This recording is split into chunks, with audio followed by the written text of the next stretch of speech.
Olá pessoal, estamos iniciando o programa Odonto Show da BO Montes Claros em parceria com a Vim TV e hoje nós trouxemos Carolina de Castro, odontopediatra.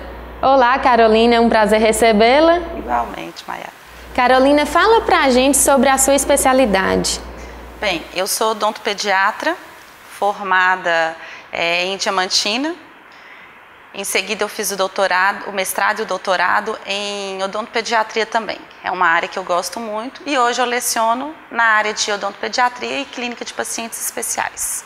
Ô Carolina, quando devemos fazer a primeira consulta? É uma dúvida que as mães têm em relação à primeira vez que levam ao odontopediatra, né? Assim que os dentes começam a erupcionar, é importante os cuidados com higienização. Então, o ideal é que antes da erupção desses primeiros dentes, ou seja, antes do nascimento dos primeiros dentes, os pais tenham conhecimento sobre esses cuidados. Isso costuma ser mais ou menos em qual idade? Por volta dos 5 meses de idade, 5, 6 meses de idade, a criança já começa a erupcionar os primeiros dentes de leite. E por volta dos 6 anos de vida, eles começam a erupcionar os dentes permanentes. Lembrando que as meninas geralmente erupcionam um pouquinho mais cedo. Então, por volta dos 5 anos, elas já começam a trocar os primeiros dentinhos. Quais são as manifestações mais comuns ali nas crianças? É comum também acontecer na erupção ou no nascimento dos primeiros dentes, alguns sintomas que causam estranhamento por parte das mães. O mais comum é uma febre, com picos mais altos, antes da erupção do primeiro dente, uma febre um pouquinho mais alta. Algumas mães relatam irritabilidade por parte da criança, relatam também aumento de salivação, problemas gastrointestinais como uma diarreia. O que a gente tem que levar em consideração é que isso são períodos curtos.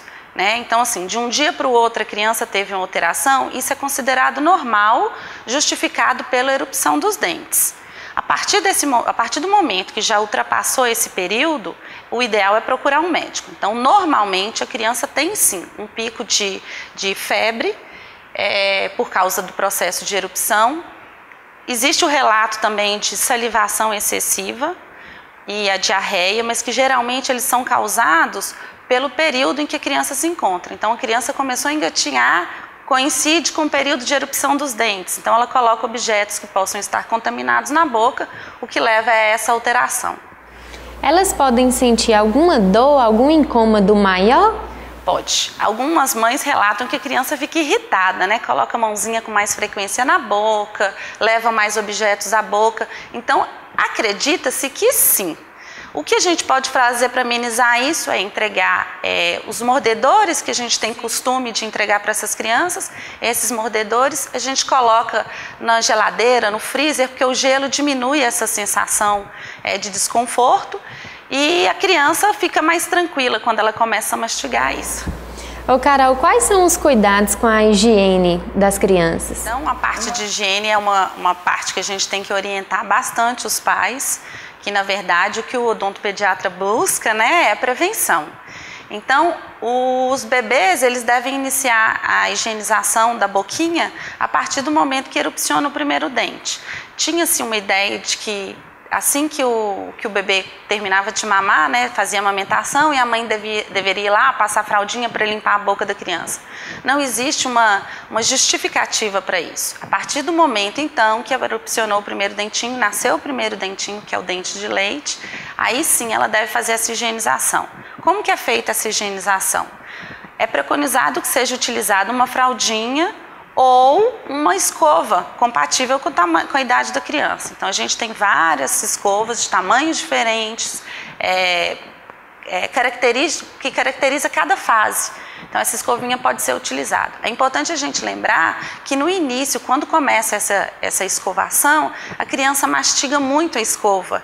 E as mães falam que é quase impossível fazer essa higienização. Então, a gente orienta os pais que, além dessa escovinha que a gente faça essa higienização com uma fraldinha molhada com água para tirar o resto de alimento que ficou. Essas escovas, elas podem ser de marcas diferentes. O importante disso daí é que seja uma escova macia, compatível com a cavidade bucal da criança, com o tamanho da boca dessa criança.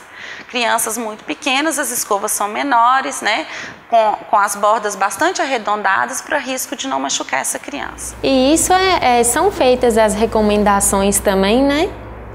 Com o odontopediatra na consulta. Então é importante ir à consulta e verificar. Tem algum creme dental que é recomendado? Hoje a gente frisa muito isso, principalmente quando a gente está orientando os novos dentistas, né, no período de graduação, em relação ao tipo de creme dental que deve ser utilizado. Ô Carol, e qual é o creme dental que é recomendado para os bebês e crianças? Há um tempo atrás, preconizava o uso de um creme dental sem flúor para as crianças menores de 3 anos. Hoje em dia, é recomendado o creme dental fluoretado para crianças, mesmo as crianças menores de 3 anos. O que a gente sabe é que o uso desse flúor, ele previne realmente a cárie dentária.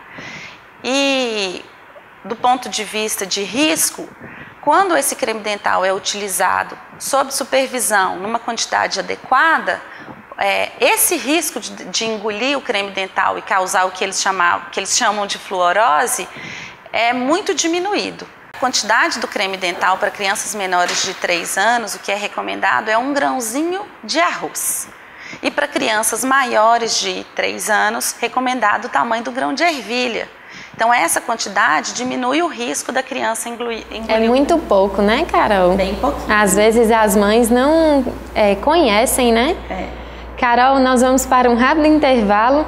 Você de casa, nós vamos para um rápido intervalo e voltamos já já. Não saia daí.